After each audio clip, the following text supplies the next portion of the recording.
ஹரே கிருஷ்ணா. ஓம் நமோ பகவத்தே வாசுதேவாய. மகாபாரதம் ஆதி பருவம் பார்த்துட்ருக்கோம். இதில் சத்தியவதி வியாசதேவரை குலவிருத்திக்காக குழந்தை பாக்கியம் கொடுக்க சொல்லி கேட்கும்போது அம்பிகை அவர் ஒரு விரதம் விதிக்கிறாரு.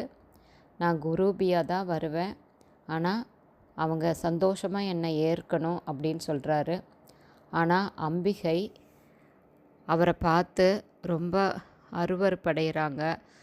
இரத்தம் போன்ற நிறமுடைய கண்கள், கருத்த மேனி, செம்பட்டை படிந்து விட்ட ஜடைமுடி, அந்த மாதிரி அருவருப்படைந்ததுனால கருவறுப்பு அடைந்து கண்களையே மூடிக்கொண்டதுனால அவளுக்கு மகன் குருடனாக பிறப்பான்னு சொல்லிட்டாரு.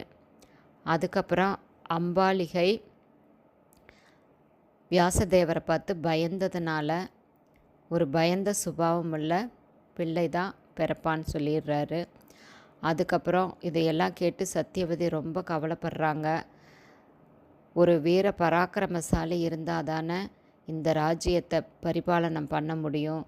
தயவுசெய்து ஒரு நல்ல புத்திரனை கொடுக்கணும் அம்பிகைக்கு அப்படின்னு சொல்லி கேட்கும்போது வியாசர் சரின்னு சொல்கிறாரு. ஆனால் அம்பிகை வியாசரை பார்த்து பயந்ததுனால தன்னுடைய பணிப்பெண்ணுக்கு தன்னை போல ஆடை ஆபரணங்களை அணிய வச்சு அனுப்பி வைக்கிறாங்க. அவளுடன் கலந்த வியாசர் சொல்கிறாரு, அது தாசி பெண். பெண்ணே, உன்னுடைய அடிமைத்தனம் இதோடு நீங்கி போனது. உனக்கு பிறக்கக்கூடிய மகன் உலகத்தில் உள்ள அறிவாளிகளில் எல்லாம் மிக சிறந்தவனாக இருப்பான். தர்மத்திலிருந்து அவன் தவறவே மாட்டான் அப்படின்னு அவளை ஆசீர்வாதம் பண்ணுறாங்க.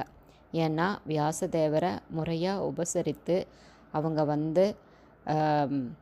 அவங்கள மனசார ஏற்றுக்கிட்டதுனால அவர் வியாசதேவர் ஆசீர்வாதம் பண்ணுறாரு. இது எதுவுமே உடல் சுகத்துக்காக நடந்தவை கிடையாது. அதை நம்ம தெரிஞ்சுக்கணும். அதுக்கப்புறம் சத்தியவதிகிட்ட போய் அம்பிகை ஒரு பணிப்பெண்ணை அனுப்பின விஷயத்தை சொல்கிறாரு. மேலும் அந்த பணிப்பெண்ணுக்கு உத்தமமான மகன் பிறக்கப் போகிறான் அப்படிங்கிறதையும் சொல்லிட்டு அவர் வனத்துக்கு கிளம்பி போயிடுறாரு தியானம் பண்ணுறதுக்கு. அப்படி பிறந்த மகன்தான் விதுரன், அந்த தாசி பெண்ணுக்கு, பணிப்பெண்ணுக்கு.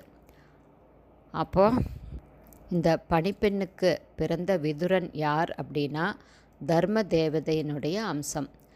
தர்ம தேவதை இப்படி மனிதனாக பிறக்க காரணம் என்ன? நாளைய பதிவில் பார்க்கலாம்.